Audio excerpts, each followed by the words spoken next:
The desert of Tunisia burned beneath a pale February sun. A single tank rolled to a silent halt, its tracks grinding softly into the sand. The American star still shimmered faintly beneath a hastily painted black cross. That tank was no ordinary prize. It was War Daddy II, an M4A1 Sherman, captured completely intact by German troops near Sidi Bouzid in February 1943. In that quiet moment, no one on either side of the war could have guessed that this single vehicle, dusty, dented, and still warm from battle, was about to shake the very foundations of German engineering. This one tank would ignite a crisis inside Hitler's war machine that no bomb or bullet ever could.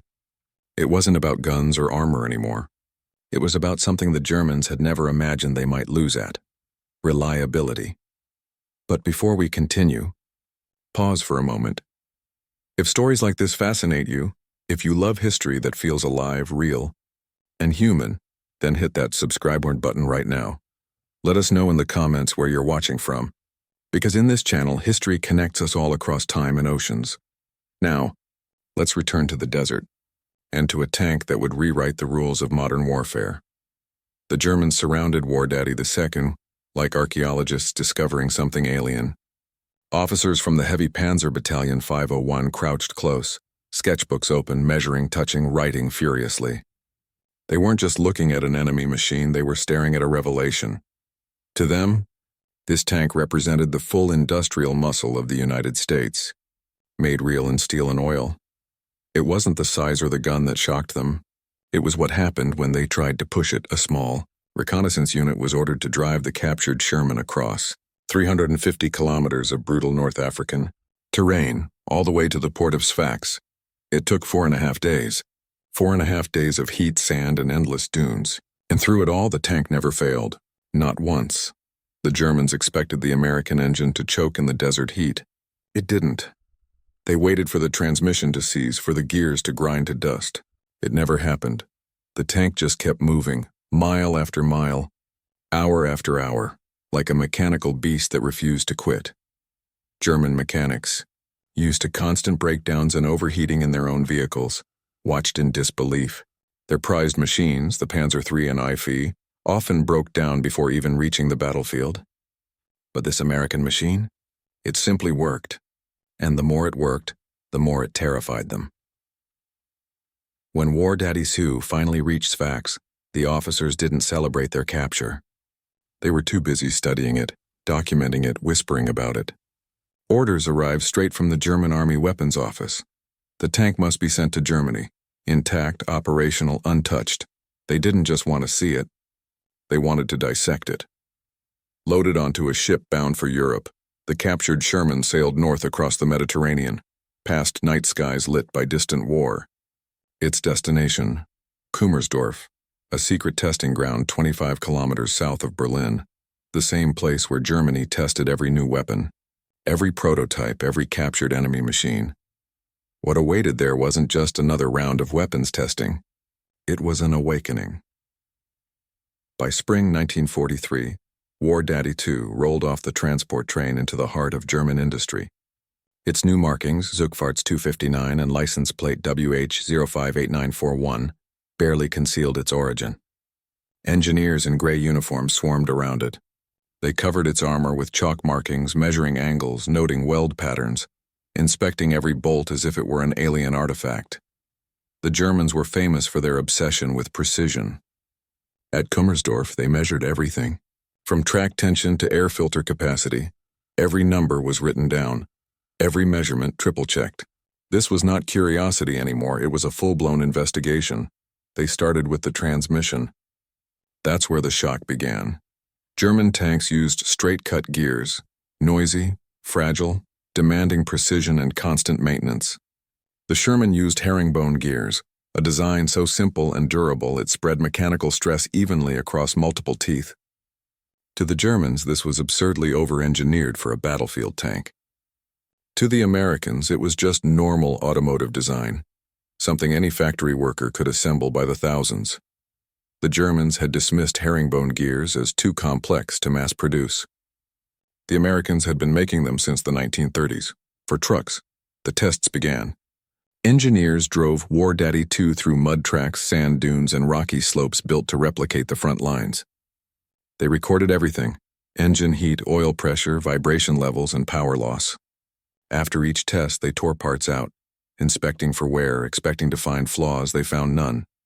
The tank's Continental R975 radial engine performed with unwavering consistency. It didn't overheat. It didn't lose power. The cooling system, basic and almost primitive by German standards, kept it perfectly balanced. Even the air filters handled North African dust better than anything the Germans had designed. At first, they thought it was luck. Then they realized it was design. Every single system in the Sherman screamed one philosophy: simplicity that works. Nothing about it was elegant, but everything about it was effective. As summer arrived, Kummersdorf's testing teams began to understand what they were looking at. The Sherman wasn't a masterpiece, it was a miracle of practicality. It didn't need a team of elite mechanics to keep it running. Any soldier with basic driving experience could handle it, that was the point. The Sherman's 5-speed transmission, synchronized in gears 2 through 5, let ordinary drivers shift smoothly without double clutching. A German tanker had to train for weeks just to drive a Panther without breaking the gearbox. An American tanker could learn the Sherman in a day. The Americans had designed a war machine for ordinary men. The Germans had designed one for experts, and they were running out of experts fast. The more the Germans tested, the more they realized the terrifying truth. The Sherman didn't just work. It worked everywhere. Across the Rhine in Italy and the burning deserts of Tunisia, this same vehicle performed under conditions that broke German tanks again and again. It could climb hills, wade rivers, and drive for thousands of kilometers without a single mechanical failure. The engineers in Berlin began whispering about what they called the American problem. It wasn't just about numbers or factories. It was about philosophy, where German design chased perfection, American design chased results. By June 1943, the tests moved to the hill-climbing range near Jüterbog. There, Albert Speer himself, the Reich Minister of Armaments and Hitler's trusted industrial chief, came to witness the demonstration. He wanted to see what made this American tank so special. It was supposed to be a showcase of German power. Instead, it turned into a humiliation. The Sherman climbed the test slope effortlessly. Its engine roared steady, transmission smooth, every movement clean and confident. Then came the Panther, a beast of raw power with a 700-horsepower Maybach engine. It struggled, growling and grinding its gears, but managed the climb. Finally came the Ferdinand, a massive 65-ton tank destroyer, Germany's pride and technical marvel. It didn't even make it halfway. The great machine stalled, smoke pouring from its rear, as engineers rushed to restart it under the eyes of dozens of generals and officers. Speer watched in silence. Later in his memoirs, he wrote that the experience was unforgettable and unsettling. He had seen with his own eyes that the American tank, though less powerful and less armored, was more dependable than anything Germany could build at scale. It was a quiet realization that Germany's engineering brilliance had become its own weakness. A few weeks later, in a controlled article in Das Reich newspaper, the Sherman was praised as a remarkable product of North American industry. The propaganda tone hid the panic beneath. Privately, the Armaments Ministry knew the truth. American tanks were not just adequate, they were superior where it mattered most. By late summer, War Daddy II had traveled hundreds of test kilometers across the fields of Brandenburg. Each journey told the same story. The tank ran clean, smooth, and consistent. The Germans couldn't break it, not with heat, not with vibration, not with endurance. One report noted that the Sherman could travel over 2,000 kilometers before needing major maintenance. Their own Panthers often broke down before 500. That single number haunted them. At night, Kummersdorf engineers worked under floodlights, disassembling parts, measuring every tooth and bolt, searching for hidden genius. But there was no magic, no secret formula, only solid, smart, industrial engineering born from a country that had spent decades building cars for ordinary people. And that was the terrifying part. The United States didn't win the tank war by building a superweapon. It won by building something anyone could drive, fix and replace by the thousands. For Germany, a nation obsessed with technical perfection. That was an idea far more dangerous than any Gunter. The summer of 1943 turned Kummersdorf into something that looked less like a proving ground and more like a crime scene. Every test of the captured American Sherman only confirmed what the engineers feared most. The enemy had mastered the one thing Germany never could have: machines that simply refused to quit. The official reports used calm, technical language, operational endurance exceeding projections, maintenance interval extended, thermal stability remarkable. But between the lines lay panic. For the first time, Germany's proud tank designers were forced to admit that American reliability wasn't propaganda. It was reality written in steel. Inside the workshops, arguments broke out daily. One camp insisted the results were impossible, some kind of fluke or mismeasurement. The other camp quietly accepted the truth. They could rebuild the Sherman 10 times, test it 100 ways, and it would still run. Engineers who had spent years perfecting Panther transmissions stood staring at the American gearbox in disbelief. Its teeth were thicker, its oil channels cleaner. The design looked almost childishly simple, and yet it worked better than theirs. When they dismantled the Continental R975 radial engine, they expected to find delicate precision. Instead, they found practicality, wide tolerances, rugged bearings, and parts that could be swapped without microscopic fitting. To German minds trained to worship perfection, this looked crude. But crude kept running when perfect collapsed. Speer's ministry had to respond. Orders went out to compare every major component of the Sherman to the Panther. Within weeks, piles of blueprints covered drafting tables. Designers ran stress calculations, heat resistance formulas, and efficiency curves. The numbers mocked them. The Panther's drivetrain lost nearly a third of its engine power before it ever reached the tracks. The Sherman lost far less. The Panther's gearbox demanded constant oil changes and expert hands. The Shermans worked smoothly after thousands of kilometers. Kummersdorf's technicians filed the findings under Geheime Kommandosache, top secret, and sent them directly to Berlin. The results reached Albert Speer's desk in August 1943. What he read shook him. He had spent months pushing factories to build more tanks faster. Now he realized Germany could multiply production tenfold and still fall behind, because production numbers meant nothing if half the vehicles broke before battle. Privately, Speer confided to one of his aides, "They build machines for soldiers. We build machines for engineers." The comment spread through the ministry like a rumor from the front. For the first time, German officials began to fear they weren't just losing the war, they were losing the idea of German superiority itself. Meanwhile, tests continued. The Sherman's synchronized transmission became the engineers' obsession. They ran endurance trials, hour after hour of shifting through all 5 gears, simulating combat maneuvers. At the end of each session, the gearbox remained flawless. Bearings smooth, gear teeth shining. One technician, once proud of his work on Tiger transmissions, wrote in his logbook, "The Americans have designed for fools, and that is genius." He didn't mean it as an insult, he meant it as revelation. Across Germany's military research network, copies of the Kummersdorf findings circulated quietly. Every branch wanted to know how the Americans had done it. Automotive engineers from Daimler-Benz, Maybach, and Mayen requested permission to inspect the tank themselves.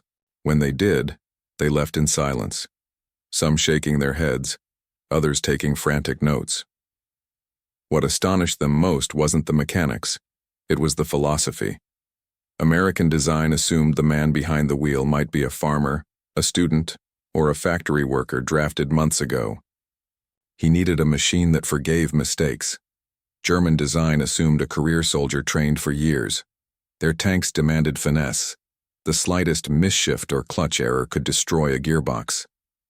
Now, with skilled crews dying faster than they could be replaced, the Germans were realizing the brutal cost of arrogance. By September, field reports from North Africa and the Eastern Front confirmed what Kummersdorf had proven. Shermans captured in combat continued to run without issue, while Panthers, even in controlled conditions, failed with disturbing frequency. One document recorded Panther transmissions breaking down after just 100 kilometers. Another listed dozens of final drive failures, the gears literally tearing themselves apart under the vehicle's 45-ton weight. Every figure deepened the same wound. Germany's tanks were magnificent on paper and disastrous in practice. Back in Berlin, propaganda tried to bury the findings beneath grand speeches about technical marvels of the Reich. But inside the design offices, morale was collapsing. Engineers whispered that the Americans had achieved the impossible, a tank both simple and unstoppable. Even more humiliating was the endurance test that autumn. Engineers decided to push War Daddy 2 until anything, broke. They drove it across hundreds of kilometers of mixed terrain, through mud pits, rocky inclines, and long asphalt stretches meant to overheat the engine. It never quit. They logged more than 2,000 kilometers before stopping the trial, not because of failure but because they ran out of fuel. For comparison, early Panthers in combat rarely survived 500 kilometers without mechanical overhaul. A quiet despair settled over the test staff. They began referring to the Sherman not by its name, but by a nickname whispered half in awe, half in defeat. Der Esel, the donkey. Because, like a stubborn animal, it just kept going no matter what you did to it. In October 1943, the Armaments Ministry held another demonstration. This time, instead of slopes and mud, they wanted a logistics trial, a test of how easily crews could service each tank. The Sherman won again, humiliatingly. A team of 5, mechanics stripped and reassembled its transmission in under 3 hours. The same task on a Panther took an entire day and a crane. One colonel present reportedly muttered, "If only we could capture their factories too." That night, the chief test engineer filed his final report for the year. His closing line became famous after the war. "The American tank is built not to impress but to endure. We have built to impress." As winter closed in, War Daddy 2 became more than a test subject. It became a mirror reflecting everything wrong with German design. Letters from frontline units poured in describing endless maintenance issues. Panther drivers were warned not to shift too often. Manuals literally told them to avoid third gear unless absolutely necessary. They were forbidden from turning sharply in reverse because it might destroy the transmission. Imagine that. AOE, tank so fragile its own manual begged soldiers not to use its gears. Meanwhile, the captured Sherman's gearbox endured constant abuse from mechanics deliberately mistreating it, slamming shifts, skipping gears, running low on oil. It survived it all. The lesson was unavoidable. American engineers had built a weapon for war. German engineers had built one for exhibitions.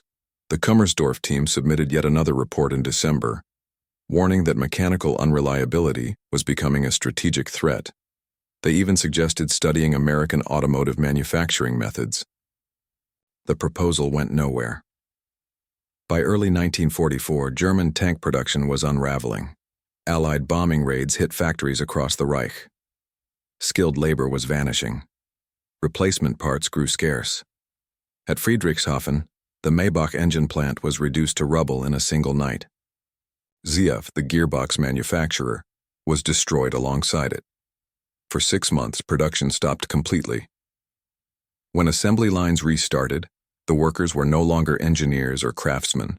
They were forced laborers, men and women from occupied countries, underfed, exhausted, and often angry. Sabotage became common. Cigarette filters stuffed into oil lines, gaskets deliberately misfitted. A single tiny act could doom an entire tank. By contrast, American factories in Detroit, Chicago, and Cleveland were running 3 shifts a day, staffed by workers proud to be part of something bigger. They weren't afraid of the foreman. They were motivated by victory. And that difference showed in every bolt and bearing. German tanks left their factories with flaws hidden inside. American tanks left theirs tested, tuned, and ready. When Panthers reached the front, commanders issued strict movement orders. No unnecessary driving, no long road marches, In some cases, units had to ship tanks by rail to avoid wearing them out before the battle even began. Imagine commanding a weapon so fragile you're scared to move it. Reports reached the high command, describing units where 70% of tank losses came not from combat, but from mechanical failure, engines seizing, transmissions locked, final drives shattered, and still, production orders demanded more, faster, bigger, heavier. At Kummersdorf, engineers shook their heads. They knew the truth. The more advanced the design, the faster it broke. Meanwhile, American factories rolled out Shermans by the hundreds each week, 49,000 in total before the war's end. Germany, for all its genius, could never catch up. By mid-1944, captured Shermans from Italy and the Eastern Front began arriving for comparison. Some were British Firefly models armed with powerful 17-pounder guns. The Germans were astonished by how easily the bigger weapon fit the same chassis. That flexibility was another revelation. The Panther, rushed into production to counter the Soviet T-34, had no room for upgrades. To change its gun, you'd need a new turret. To change the turret, you'd need a new tank. The Americans had built future potential into the Sherman without even realizing how valuable that would become. German engineers studied the Firefly's modified turret ring, noting how the Americans had simply enlarged the breech area and adjusted the balance. Simple, effective, efficient, words that German design culture had forgotten. In early 1944, a senior officer visiting Kummersdorf summed it up bitterly. The Americans have built an average tank for an average man. We have built exceptional tanks for no one left to drive them. It wasn't sarcasm. It was despair wrapped in truth. The longer the war dragged on, the clearer the pattern became. Reliability was victory. Complexity was defeat. Even Heinz Guderian, the legendary father of Blitzkrieg, admitted in his reports that the Panther's so-called improved reliability still lagged far behind the Sherman's from its first production year. German crews considered 700 kilometers of engine life a success. Sherman's routinely doubled or tripled that. To hide the embarrassment, propaganda twisted numbers. Newspapers celebrated new breakthroughs in Panther durability. What they didn't say was that those breakthroughs merely brought it up to 30% of what American tanks already achieved 2 years earlier. By spring, as Allied bombers darkened German skies daily, Kummersdorf kept testing. They still had to report something, even if the outcome never changed. Each new Sherman variant told the same story. The M4A2 with twin GM diesels impressed them with fuel efficiency. The M4A3 with Ford's GAA V8 showed smoother power delivery. Both ran flawlessly. When one diesel Sherman captured from Soviet forces arrived, the engineers expected poor quality due to heavy use. Instead, it started instantly and completed every test without a fault. One German observer wrote, "Even after years, it performs like new." Every result was another nail in the coffin of German confidence. By May 1944, Speer faced an impossible truth. No matter how hard they worked, they could not outproduce or out-reliability the Americans. He later recalled telling Hitler that industrial capacity, not bravery, now decided wars. Hitler refused to listen. He demanded bigger guns, thicker armor, and more complicated designs, everything that had already doomed them. In the halls of Kummersdorf, exhausted engineers looked at War Daddy 2, still standing in a corner of the yard, dusty but functional. Some joked about putting it back into combat for Germany. A few actually did. Before Berlin fell, at least 2 captured Shermans were pressed into emergency service alongside German tanks. They performed as always, steady, obedient, reliable, until they ran out of fuel. The German tanks beside them broke down long before. By the beginning of 1944, the truth could no longer be buried under propaganda or pride. Inside the Reich, behind closed factory gates and secret bunkers, German engineers were facing an enemy far more devastating than Allied bombs. It was arithmetic. Every set of test results from Kummersdorf pointed to the same cruel equation. The American Sherman might not have the thickest armor or the biggest gun, but it simply worked. Longer, steadier, and in greater numbers than anything Germany could dream of building. The reports landed on desks from Berlin to Vienna like grenades. They revealed in meticulous detail how the Sherman's automotive systems outlasted, outperformed, and outendured every German design. Panther readiness below 40%. Tiger breakdowns after just a few marches. Meanwhile, American tanks rolled hundreds of miles without a single mechanical issue. It wasn't a rumor anymore. It was documented, measured, undeniable. Frontline commanders began to complain openly. "We are losing battles before they start," one colonel wrote.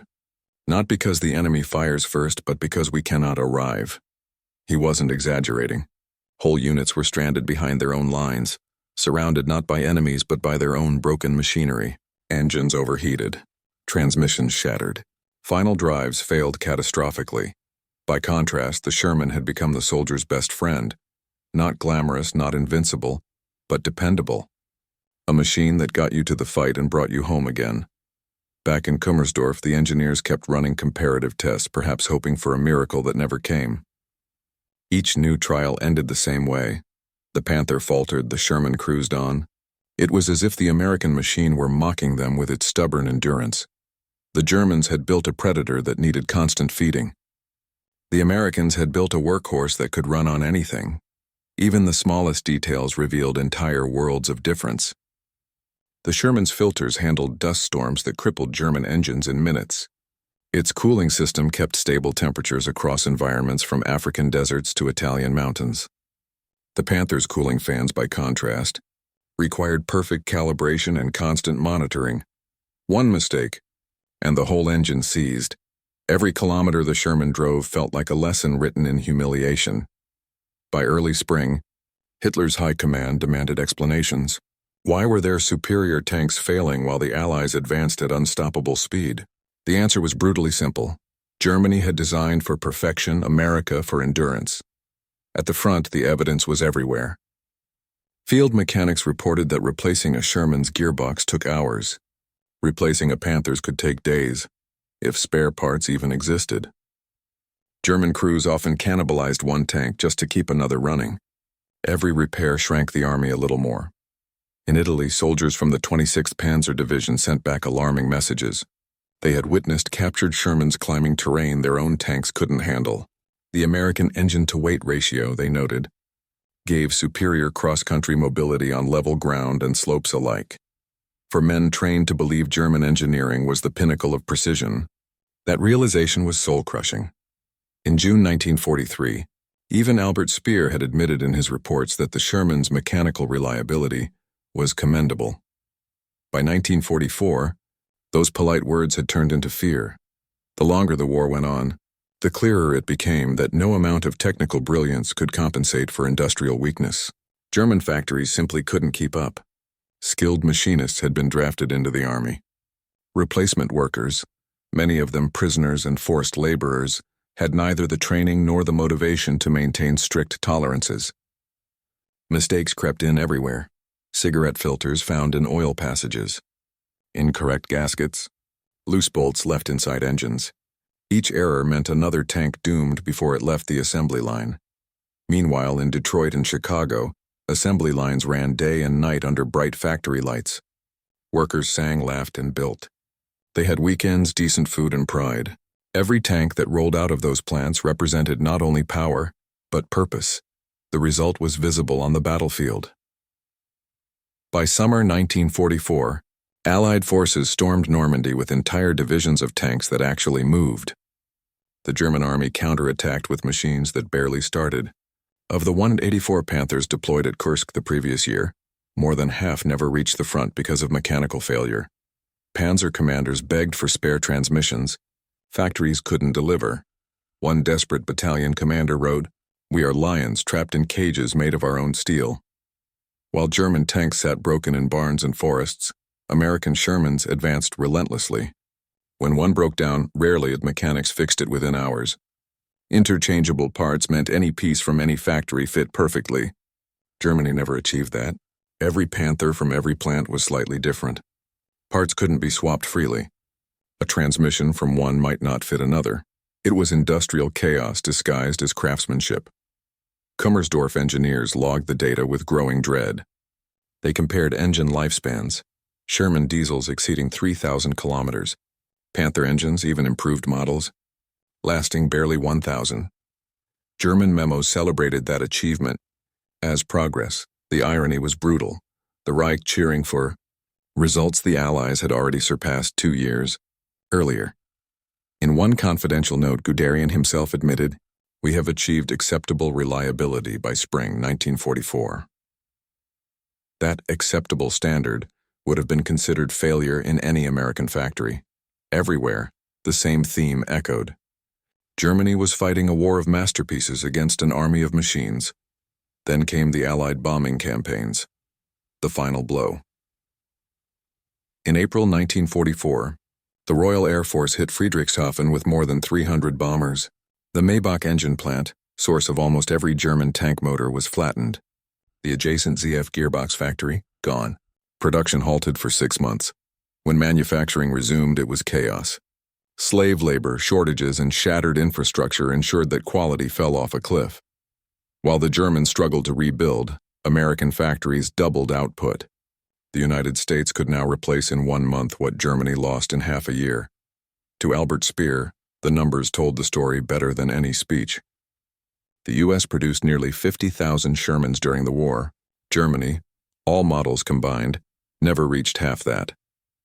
In that contrast lay the essence of modern war: quantity, reliability, and speed. By late 1944, the psychological impact was devastating.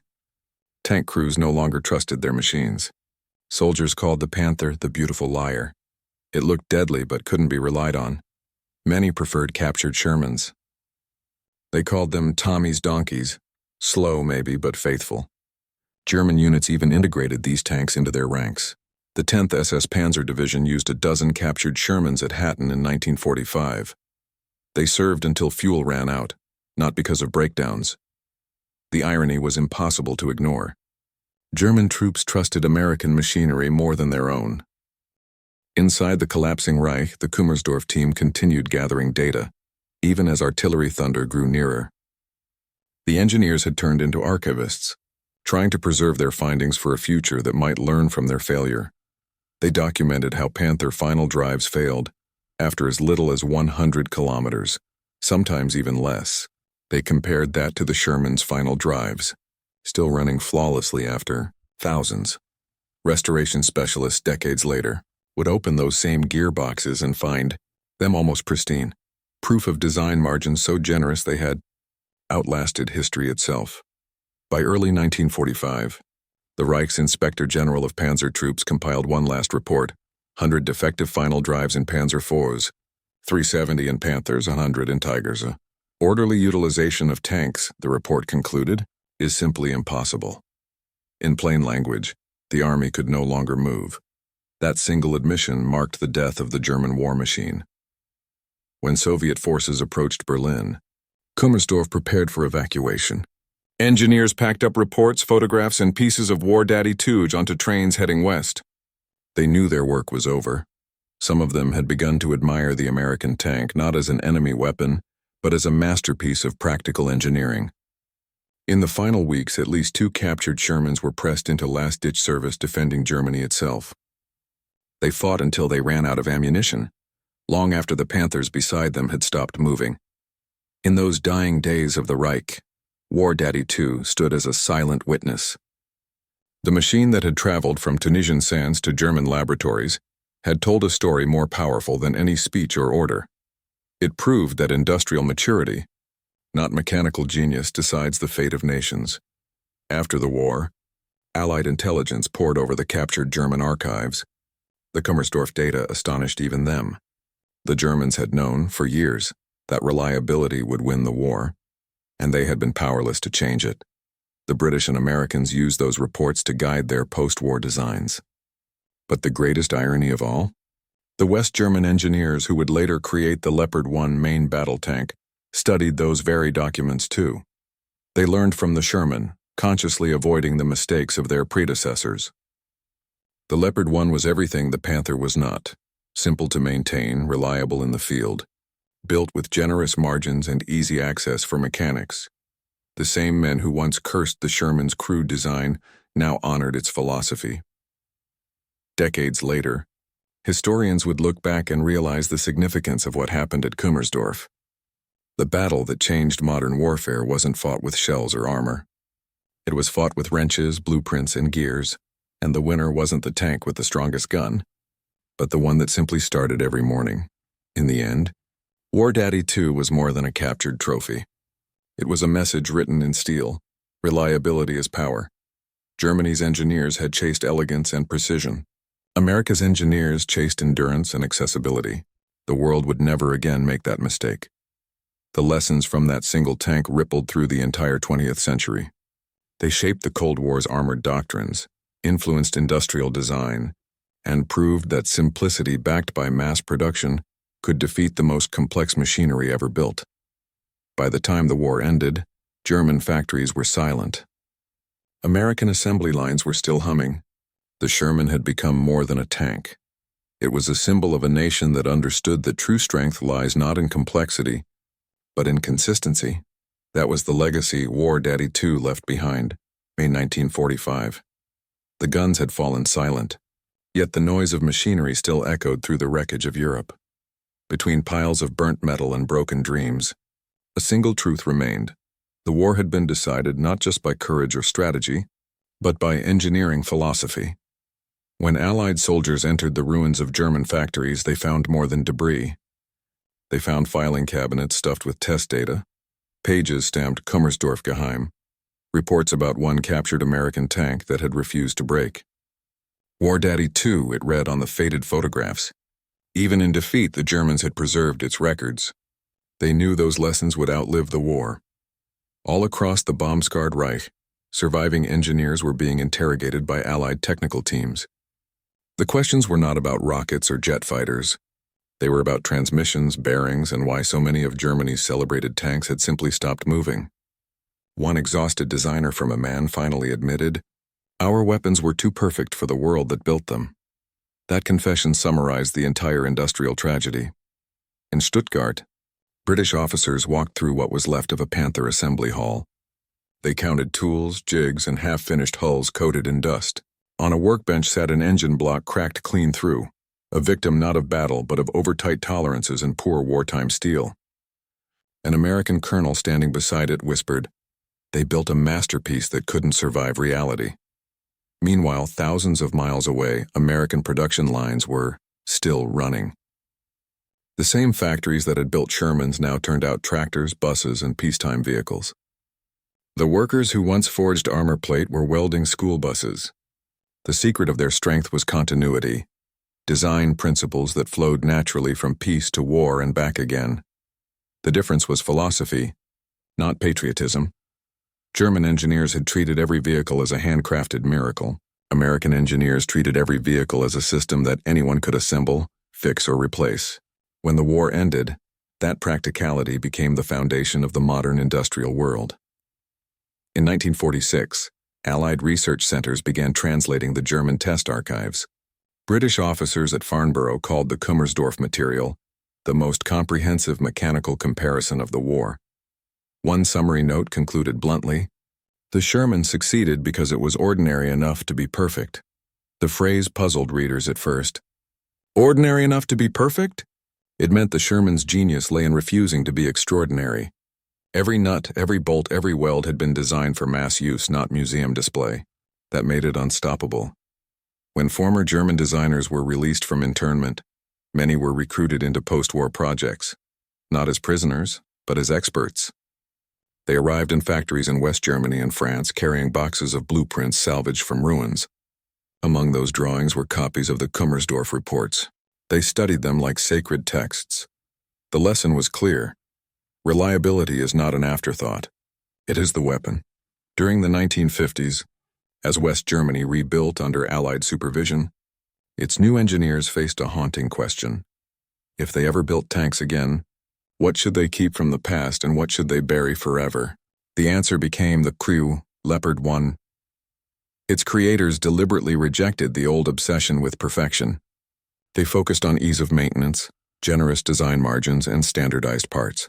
The Leopard's transmission could be swapped in hours. Its engine was forgiving, not fragile. Soldiers could service it in the field without a factory behind them.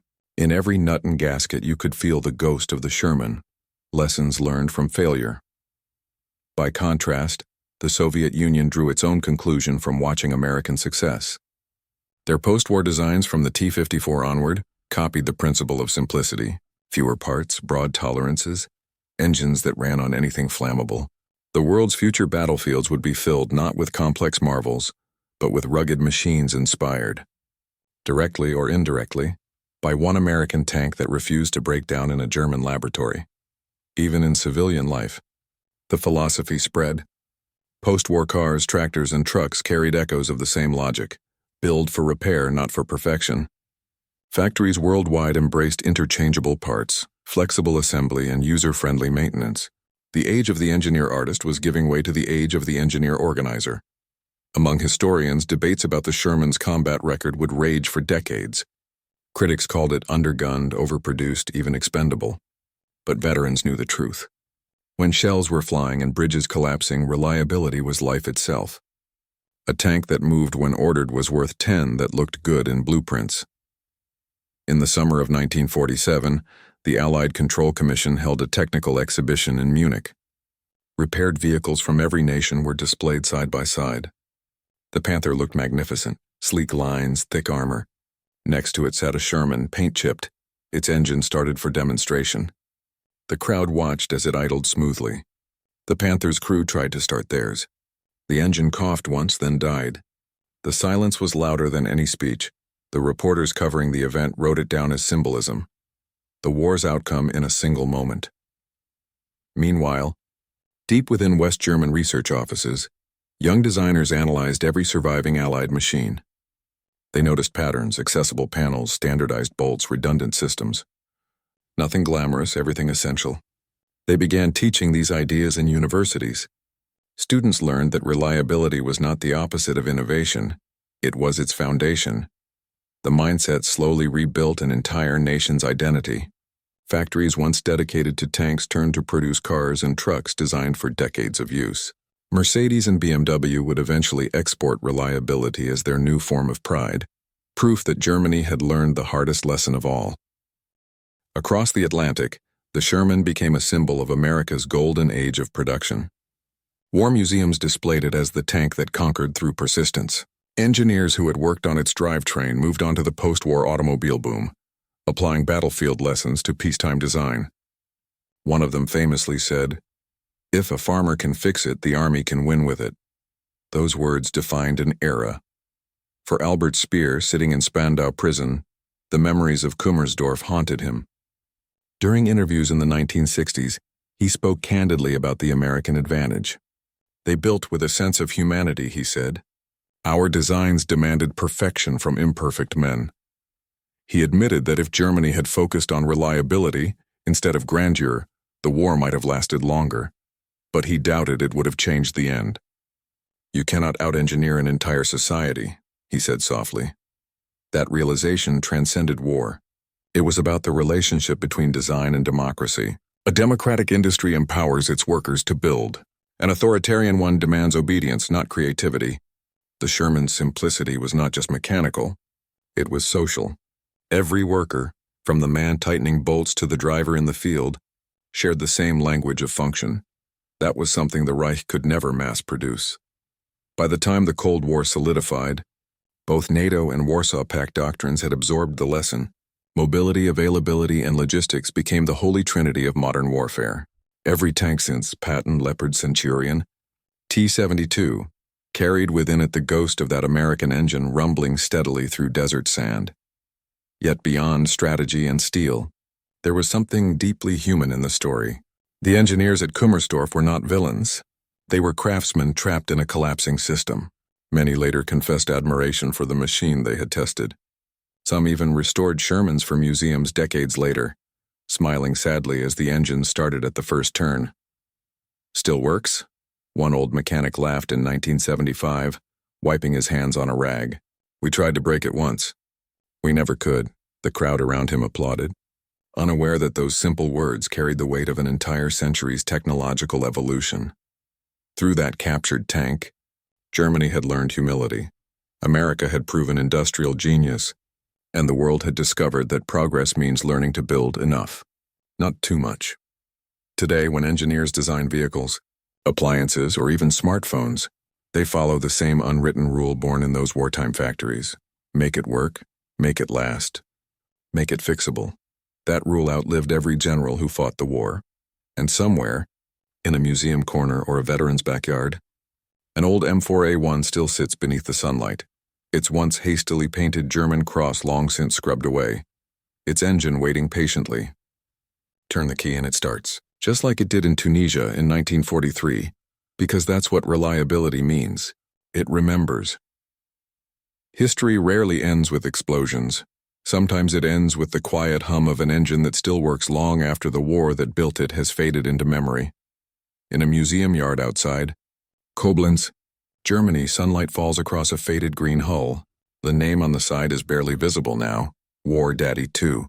Children run their fingers over its rivets, not knowing that this humble tank once terrified the greatest engineers in Europe. When the guide turns the ignition and the old radial engine coughs to life, veterans fall silent. 80 years later, it still runs.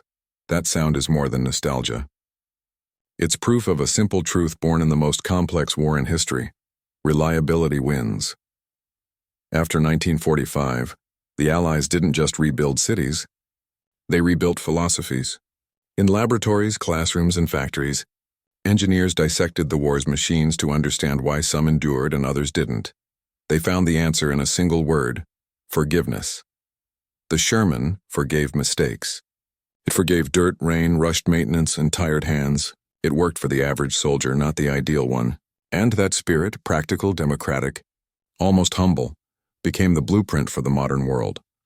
American car makers who had once built tanks returned to peacetime production with a new religion: design things people could trust. In Detroit, the same minds that perfected the Sherman's gearbox designed automatic transmissions for family cars. In California, aircraft engineers applied mass production principles learned from war to build the first generation of commercial airliners. Everywhere you looked, reliability became aspiration, not compromise. Across the ocean, Germany rebuilt on that same lesson. The nation that once equated precision with superiority now equated reliability with dignity. Factories that had produced weapons of conquest began producing tools of consistency. Cars that started every morning, machines that stayed running for decades. In that quiet transformation, the spirit of War Daddy II lived on. Former Kummersdorf engineers who had once written reports about American superiority were now lecturing at universities. They told students, "A design that survives a mistake is stronger than one that never allows it." It was a sentence carved from experience and defeat. By the 1960s, both East and West had adopted the same gospel. The Soviets built tanks that could be repaired with a wrench and a hammer. The West built tanks that could cross continents without overhauls. The superpowers faced each other with armies of machines that shared the DNA of one American tank, tested in a German lab. The echoes didn't stop at warfare. In hospitals, in factories, in the early space program, reliability ruled. Engineers who designed Apollo spacecraft cited wartime automotive lessons: redundancy, interchangeability, and margin. The moon landing was the logical descendant of the same thinking that made a Sherman climb a hill without stalling. Somewhere, the ghosts of Kummersdorf's engineers must have smiled. Yet the story of War Daddy 2 is not only about industry or innovation.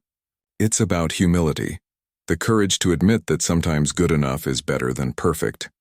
The Germans learned it the hardest way possible. The Americans learned it early and won because of it. And humanity advanced because both sides eventually understood. When historians debate the best tank of World War II, they often compare guns, armor, and speed. But ask any veteran who fought inside one, and the answer changes. The best tank was the one that started every time. The one that didn't leave you stranded. The one that brought you home. That was the Sherman's quiet greatness. Decades later, mechanics restoring surviving Sherman still marvel at the simplicity. They open a gearbox built in 1943, wipe away the grease, and find the gears shining as if factory fresh. They replace a gasket using off-the-shelf tools. No secret techniques, no sacred rituals, just solid, honest engineering. Each restoration is a time machine. Each start of that radial engine is a heartbeat from another century. Visitors often ask, how did this tank change history? The answer isn't in a single battle or victory. It's in the philosophy that spread because of it, that progress belongs to those who build for everyone, not just for experts. The captured Sherman forced a generation of German designers to rethink what greatness meant. The same men who once chased perfection began teaching reliability as art. They built washing machines, diesel locomotives, power plants, all products born from the humility of defeat and the memory of one tank that simply refused to die. And as the decades passed, the echo of that transformation shaped not only machines but mindsets. Engineers learned to share knowledge, to standardize, to collaborate across nations. The open, cooperative engineering culture of the modern world, ISO standards, shared components, global supply chains, all trace faint roots back to those Kummersdorf blueprints marked top secret. The story could have ended there, buried in archives, but it didn't. Every few years, filmmakers and historians rediscover War Daddy 2. They write articles, make documentaries, stand beside its rusted hull and whisper about irony, how the Germans, in testing their enemy's tank, uncovered the blueprint for their own future. In those quiet moments, you can feel time folding back on itself. Imagine that desert again, February 1943, City Bau Zid. The sand hot enough to burn through boots. A captured Sherman idling beneath a merciless sun, its American star still visible beneath a freshly painted black cross. Officers scribbling notes, not knowing that this machine would one day teach them how to rebuild their country.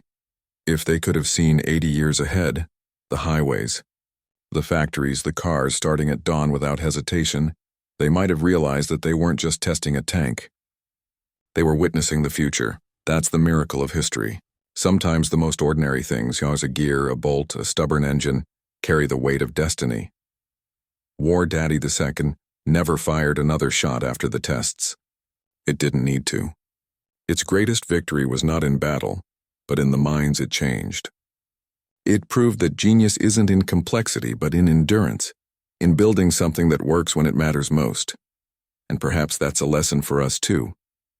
In our own world of disposable technology and constant upgrades, the story of this humble tank whispers a reminder.